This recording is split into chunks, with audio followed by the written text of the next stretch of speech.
Shutdown করে দেশে digital crackdown করায় তথ্য প্রতিমন্ত্রী জুনায়েদ আহমেদ পলককে পদত্যাগ করতে হবে। রাত ৯টায় আমরা ইন্টারনেট বন্ধ করিনি, ইন্টারনেট বন্ধ হয়ে গেছে। শিক্ষার্থী এবং আন্দোলনরত শিক্ষার্থীদেরকে ড্রাগ অ্যাডিক্ট বলে কুরুচিপূর্ণ ও বক্তব্য দিয়ে এবং আন্দোলনকে ভিন্ন খাতে প্রবাহিত করার চেষ্টা করায় তথ্য প্রতিমন্ত্রী মোহাম্মদ এ আরাফাতকে পদত্যাগ করতে হবে।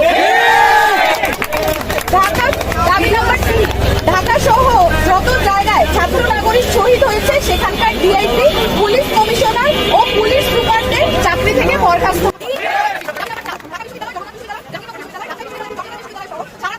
প্রত্যেকটি বিশ্ববিদ্যালয় যেখানে ক্যাম্পাসে আইন শৃঙ্খলা বাহিনী কর্তৃক শান্তিপূর্ণ আন্দোলনে হামলা হয়েছে প্রত্যেকটি বিশ্ববিদ্যালয়ের ভিসি এবং প্রক্টরকে পদত্যাগ করতে হবে।